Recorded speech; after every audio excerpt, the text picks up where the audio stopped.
بسم اللہ الرحمن الرحیم. السلام علیکم. کلاس 7 اسلامیات لیکچر نمبر 4. ٹھیک ہے.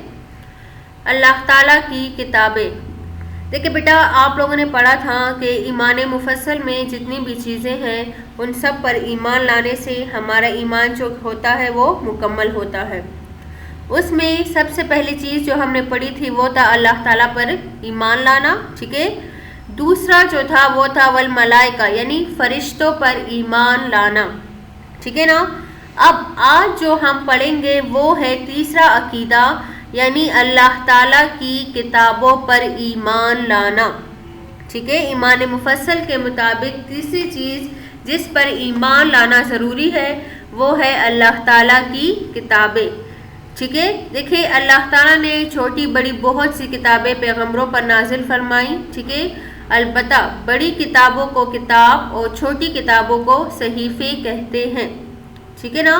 اب 4 مشہور کتابیں جو ہے وہ یہ ہے: تورات حضرت موسیٰ علیہ السلام پر نازل ہوئی، زبور حضرت داؤد علیہ السلام پر نازل ہوئی، انجیل حضرت عیسیٰ علیہ السلام پر نازل ہوئی، اور قرآن کریم ہمارے رسول حضرت محمد صلی اللہ علیہ وسلم پر نازل ہوئی. ٹھیک ہے. اب ایک مسلمان کے لیے جس طرح قرآن کریم پر ایمان لانا ضروری ہے، اسی طرح دوسری آسمانی کتابوں اور صحیفوں پر بھی ایمان لانا کیا ہے؟ ضروری ہے. ٹھیک ہے. البتہ دوسری کتابوں کے ماننے والوں نے ان کتابوں میں تبدیلی کر دی ہے، جبکہ قرآن کریم جو ہے وہ ہر قسم کی تبدیلی سے کیا ہے؟ محفوظ ہے. ٹھیک ہے. اس لیے دوسری کتابوں کی ان باتوں کو صحیح ماننا ضروری ہے جو قرآن کریم سے موافقت رکھتی ہے، اور وہ باتیں یا احکامات جو قرآن کریم سے موافق نہیں ہیں ان کو نہیں مانا جائے گا. ٹھیک ہے نا. اب دیکھیے، جیسے کہ آپ لوگوں نے پڑھا کہ قرآن کریم جو ہے وہ ہر قسم کی غلطی سے محفوظ ہے. ٹھیک ہے. اب دیکھیں، قرآن شریف کو ہم روزانہ پڑھتے ہیں. بہت سے بچے اور بچیاں اس کو حفظ کرتی ہیں. ٹھیک ہے. جب وہ پورا قرآن یاد کر لیتے ہیں تو وہ حافظ اور حافظہ کہلاتے ہیں. آپ صلی اللہ علیہ وسلم کے زمانے سے آج تک لاکھوں مسلمان مرد اور عورت ہر زمانے میں اس کے حافظ اور حافظہ ہوتے چلے آ رہے ہیں. ٹھیک ہے. دیکھیں، رمضان المبارک کی راتوں میں یہ قرآن شریف تراویح میں سنایا جاتا ہے. لاکھوں حافظ سناتے ہیں اور کروڑوں سنتے ہیں. زیر زبر کی بھی بھول چوک ہو جائے تو فوراً ٹوک دیتے ہیں. ٹھیک ہے نا. تو اسی طرح اللہ تعالیٰ کی یہ کتاب جو ہے وہ رہتی دنیا تک کیا رہے گی؟ محفوظ رہے گی، کیونکہ اس کی حفاظت کا وعدہ خود اللہ تعالیٰ نے فرمایا ہے. قرآن کریم کی دلیل ہے اِنَّا نَحْنُ نَزَّلْنَا الذِّكْرَ وَإِنَّا لَهُ لَحَافِظُونَ، کہ بے شک ہم نے قرآن کریم یعنی ذکر یعنی قرآن کریم کو نازل کیا اور ہم ہی اس کی حفاظت کرنے والے ہیں. ٹھیک ہے. اس آیت سے جہاں یہ ثبوت ملتا ہے کہ یہ قرآن کریم اللہ تعالیٰ کی طرف سے نازل کیا گیا ہے، وہی یہ ثبوت بھی ملتا ہے کہ قرآن کریم جو ہے وہ قیامت تک کیا رہے گی؟ محفوظ رہے گی. اور اس کی حفاظت کا کام حفاظ قرآن کے ذریعے لیا جا رہا ہے. اس لیے اندازہ لگایا جا سکتا ہے کہ ان حفاظ قرآن کی کتنی قدر و منزلت ہے. ٹھیک ہے نا. اب دیکھیں، قرآن کے نازل ہونے کے بعد اب نہ کسی آسمانی کتاب کی ضرورت ہے نہ کسی نبی کی، کیونکہ آپ پڑھ چکے ہیں کہ نبی دنیا میں اس لیے آتے ہیں کہ وہ اللہ کا پیغام بندوں تک پہنچائے. جب اللہ کا پیغام موجود ہے تو نبی کی ضرورت جو ہے وہ اب نہیں ہے. البتہ اب مسلمانوں کی ذمہ داری ہے کہ وہ قرآن اور اسلامی تعلیمات کو کیا کریں؟ دنیا میں پھیلائیں. اب دیکھیں، قرآن شریف کی دوسری آسمانی کتابوں پر افضلیت کیا ہے؟ ویسے تو تمام آسمانی کتابیں جو ہیں وہ بہت زیادہ فضیلت والی ہیں، لیکن قرآن کریم جو ہے وہ دوسری آسمانی کتابوں سے زیادہ فضیلت والی ہے. ٹھیک ہے.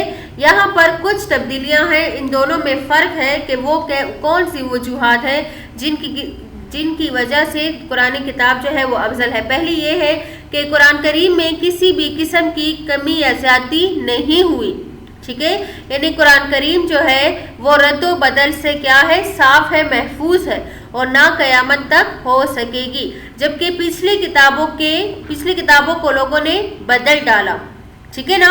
اس لیے پچھلی کتابوں کی وہ باتیں جو قرآن شریف سے ملتی جلتی ہے ان کو مانا جائے گا، اور وہ باتیں جو قرآن کریم سے نہیں ملتی ان کو نہیں مانا جائے گا. ٹھیک ہے. اب دوسرا ہے پچھلی کتابیں ایک ہی دفعہ نازل ہوئی. ٹھیک ہے. جبکہ قرآن کریم 23 برس تک ضرورت کے مطابق نازل ہوتا رہا. مطلب یہ ہے کہ جہاں جہاں پر ضرورت ہوتی رہی تو قرآن کریم کی آیات جو ہے وہ نازل ہوتی رہی. ٹھیک ہے.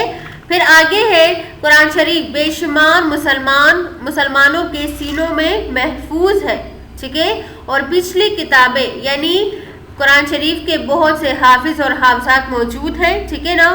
اور پچھلی کتابوں کے پہلے نہ کوئی حافظ تھے اور نہ اب کیا ہے موجود ہے. بیٹا اس میں دیکھیں آپ لوگوں کی بھی قدر و منزلت واضح ہو چکی ہے کہ ماشاءاللہ جو ہے وہ آپ سب بھی کیا ہے حافظات ہے. ٹھیک ہے. اور اللہ تعالیٰ جو ہے وہ اپنا کام جو ہے آپ لوگوں سے لے رہا ہے اور آپ لوگوں کو قرآن کا حافظ بنا کر اس بات کا یقین دلا دیا کہ آپ لوگ ماشاءاللہ جو ہے وہ سب سے کیا ہے افضل ہے، کیونکہ قرآن کریم جو ہے اللہ تعالیٰ کی کتاب ہے اور وہ آپ لوگوں کے دلوں میں کیا ہے محفوظ ہے. ٹھیک ہے. تو اب آپ لوگوں کی بھی ذمہ داری ہے کہ اس کی حفاظت کریں اور اس کو یاد کرنے کی اور اس کے احکامات پر اترنے کی پوری کوشش کریں. ٹھیک ہے بیٹا. اب آگے چلتے ہیں عملی کتاب کی طرف.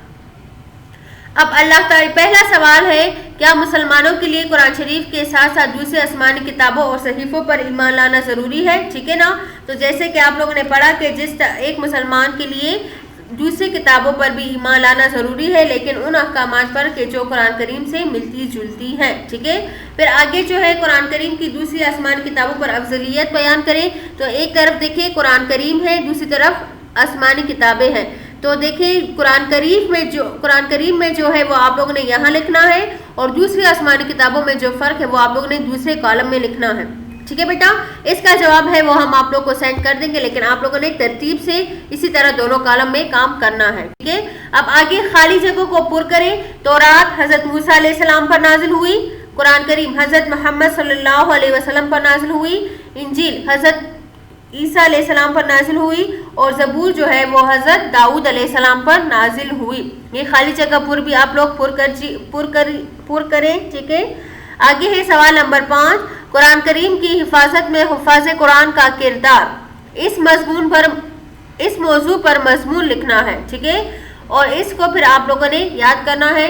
تو اس کا جواب بھی جو ہے وہ ہم آپ لوگ کو سینڈ کر دیں گے. دیکھیں آگے جوابات. کیا مسلمانوں کے لیے قرآن شریف کے ساتھ ساتھ دوسری آسمانی کتابوں پر ایمان لانا ضروری ہے؟ تو جواب ہے ایک مسلمان کے لیے جس طرح قرآن پر ایمان لانا ضروری ہے اسی طرح دوسری آسمانی کتابوں پر بھی ایمان لانا ضروری ہے. ٹھیک ہے. پھر قرآن کریم کی دوسری آسمانی کتابوں پر افضلیت یہاں پر بھی دیکھیں 2 کالم میں ہے. ایک میں قرآن کریم کے بارے میں لکھا ہوا ہے اور تیسرے میں جو ہے وہ دوسری کتابوں کے بارے میں موجود ہے. ٹھیک ہے. پھر آگے ہے قرآن کریم کی حفاظت میں حفاظ قرآن کا کردار. یہ مضمون جو ہے یہ آپ لوگوں نے اپنی عملی کتاب میں کیا کرنا ہے مکمل کرنا ہے. ٹھیک ہے. تو اسی طرح آج کا آپ لوگ کا کام مکمل ہوا، اپنا کام بھی مکمل کر لیجئے گا. ٹھیک ہے نا. اور یہ سوالات یاد بھی کریں. ٹھیک ہے بیٹا. والسلام. شکریہ.